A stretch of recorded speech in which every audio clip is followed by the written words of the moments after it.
नमस्कार दोस्तों, स्वागत है आपका अपने YouTube channel math on earth पर। आज हम कक्षा 10 विज्ञान में पाठ 9 जो प्रकाश से संबंधित है उसको आगे बढ़ाएंगे।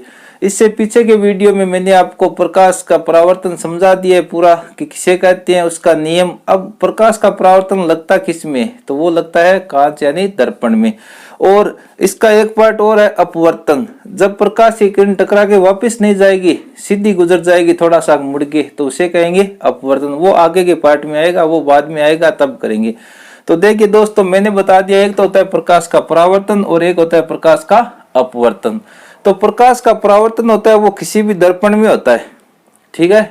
क्यों होता है वो भी मैं अभी बताऊंगा आपको। और अपवर्तन होता है वो होता है लेंस में। इसका मतलब दर्पण और लेंस दो अलग अलग वस्तुएं हो गई।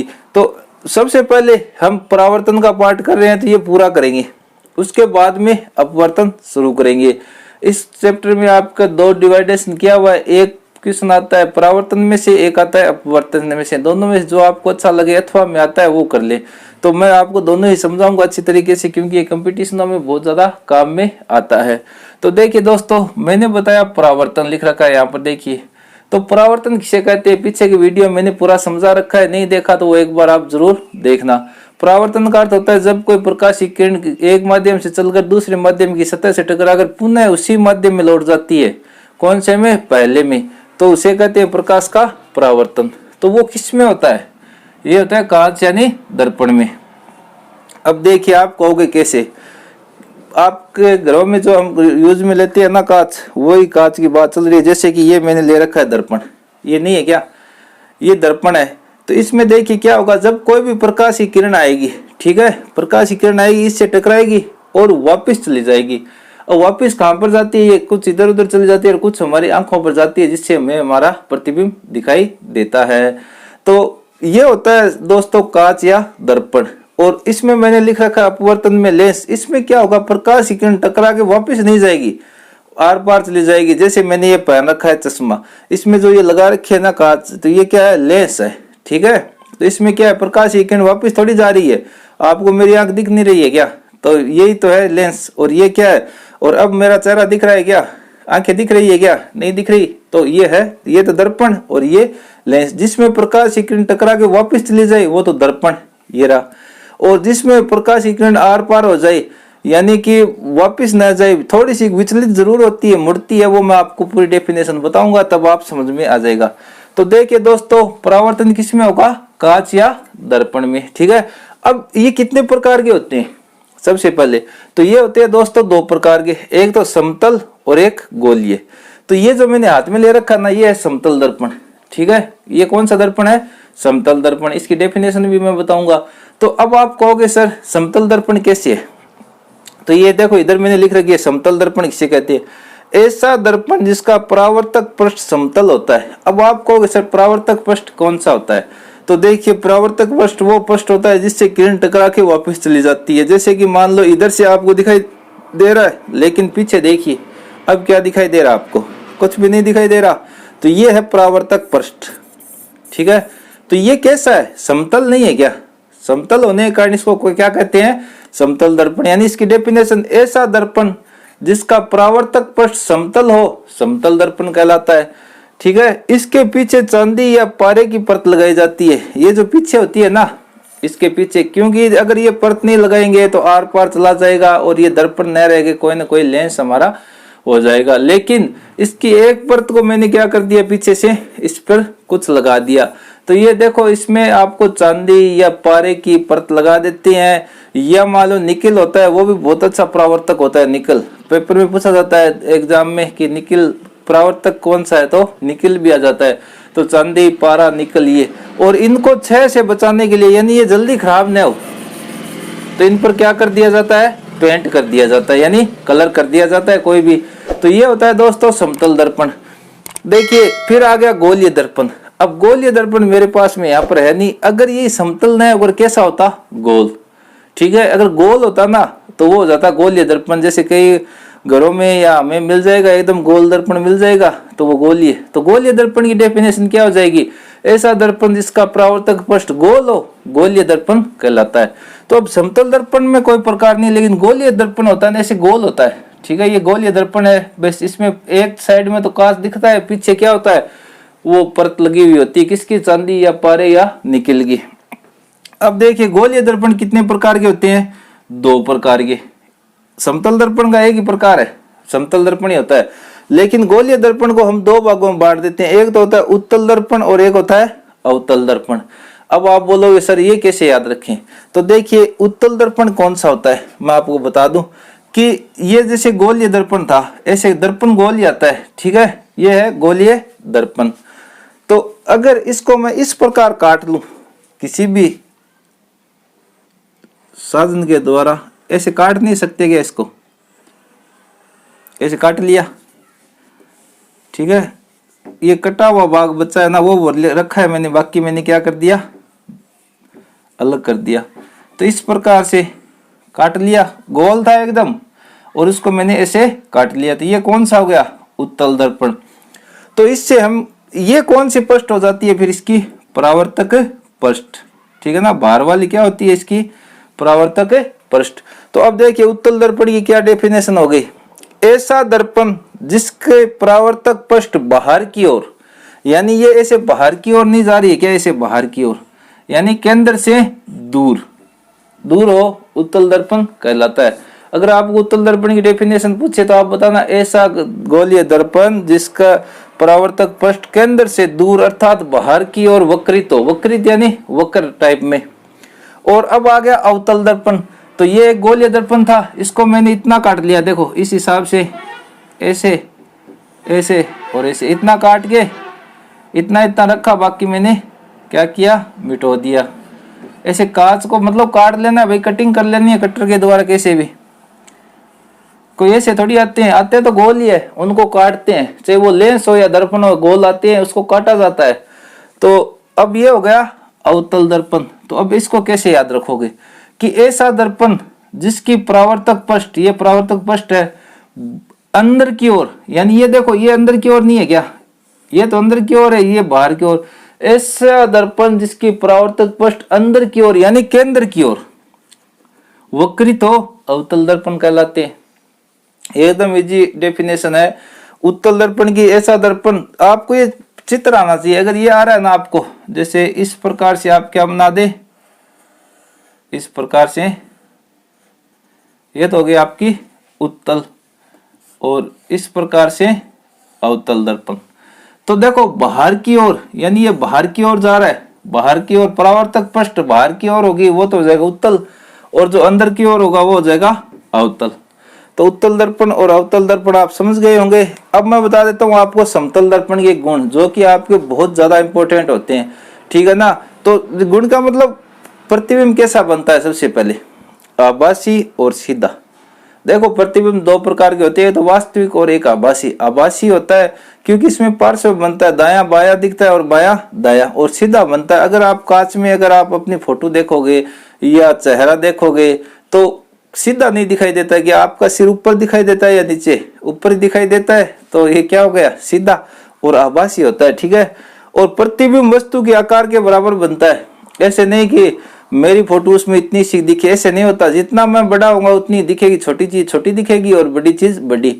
और ये जो तीसरा, ये कंपटीशन में पूछा जाता है कि पूर्ण प्रतिबिंब देखने के लिए समतल दर्पण की लंबाई वस्तु की लंबाई की आधी होनी चाहिए। जैसे कि मान लीजिए दोस्तों मैं 6 फीट का हूं और मेरा पूरा प्रतिबिंब देखना है मेरे को, यानी सिर से लेकर पैर तक पूरा देखना है, तो कांच की लंबाई या दर्पण की लंबाई कितनी होनी चाहिए, 3 फीट। यानी यदि कोई व्यक्ति 5 फीट का है तो दर्पण कितना बड़ा होना चाहिए, 2.5 फीट का।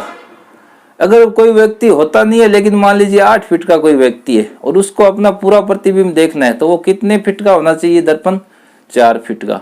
यानी समतल दर्पण में पूर्ण प्रतिबिंब देखने के लिए दर्पण की लंबाई वस्तु की लंबाई की आधी होनी चाहिए। तो एग्जाम में से पूछा जाता है कि एक वस्तु 10 फीट की है, उसका पूर्ण प्रतिबिंब देखने के लिए आप कितने फीट का वो लोगे दर्पण, तो आप आधी कर देना, ठीक है।